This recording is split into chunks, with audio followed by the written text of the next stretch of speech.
طيب من يومين نزل التريلر بتاع السيزون الثاني من جوجوتسو كايسن، والواحد عنده كلام كتير قوي عايز يقوله على التريلر ده. فلو انت ما كنتش شفت السيزون الاول والفيلم روح اتفرج الاول وتعال.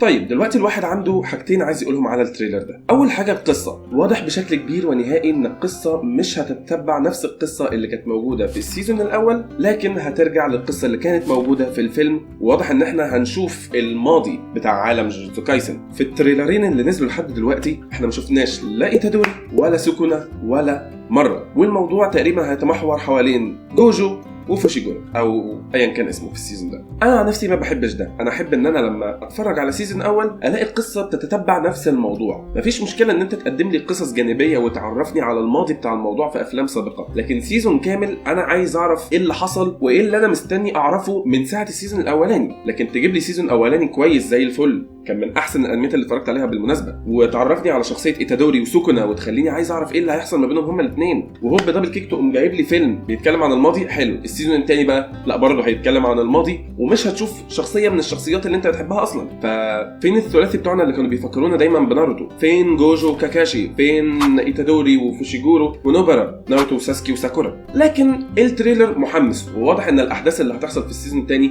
محمسه، وواضح ان في اكشن كتير، وواضح ان القصه المره دي رايحه في اتجاه حلو. لكن بغض النظر عن الاتجاه الحلو اللي القصه رايحه له، هيفضل في جوايا جزء عايز يكمل القصه اللي احنا بدأناها من السيزون الاولاني. اعمل لي فيلم بيتكلم عن الماضي وبيشرح الحاجه، لكن اعمل لي سيزون بيكمل القصه اللي احنا بدأناها.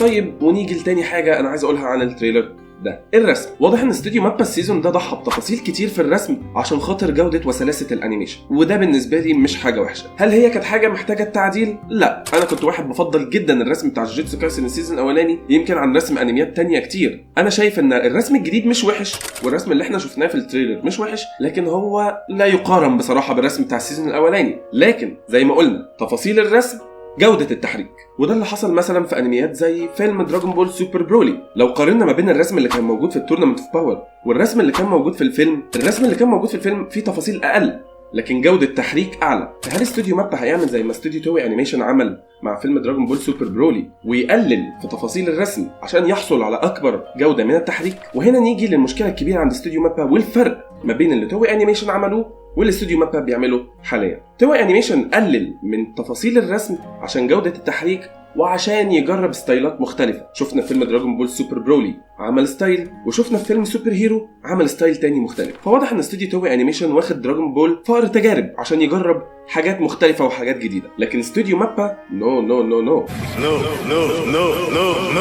استوديو مابا بيقلل في تفاصيل الرسم عشان يعلي من جودة التحريك، وعشان هو مش هيقدر يحافظ على الكواليتي ويحافظ على الاستاف اساسا اللي كان شغال على السيزون الاولاني. استوديو مابا حاليا عنده اتاك اون تايتن، فينلاند ساجا، جوجوتسو كايسن، جاد اوف هاي سكول، تشينسو مان، هيلز بارادايس، انميات كتير قوي كبيره ومشاريع كبيره جدا استوديو مابا حاطط نفسه فيها، وعشان كده بنلاحظ فرق كبير وتحول كبير في الرسم. فهل يا ترى ده هيأثر على المتعه البصريه المقدمه لينا من استوديو مابا في الاعمال دي كلها اكتر من كده، ولا هو فعلا بس قلل التفاصيل عشان يعلي من جوده التحريك وهنشوف حاجه اسطوريه وخرافيه في السيزون الثاني؟ ونيجي برضو لنقطه مهمه جدا بالنسبه لي، ايه ده؟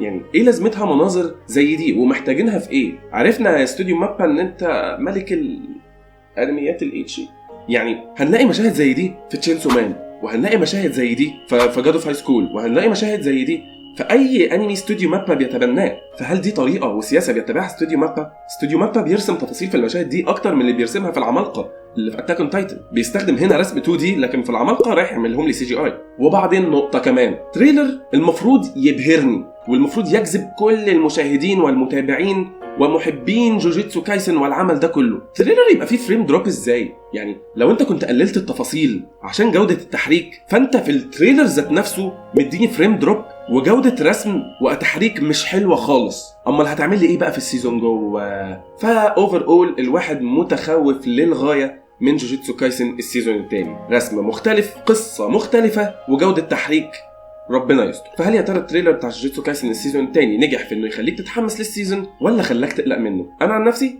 قلقان جدا من السيزون الثاني بتاع جوجوتسو كايسن. وبس، ده كل حاجه كان عندي اقولها في الفيديو بتاع النهارده. ما تنسوش تقولوا لي رايكم في الكومنتات، واشوفكم في الفيديو الجاي. سلام.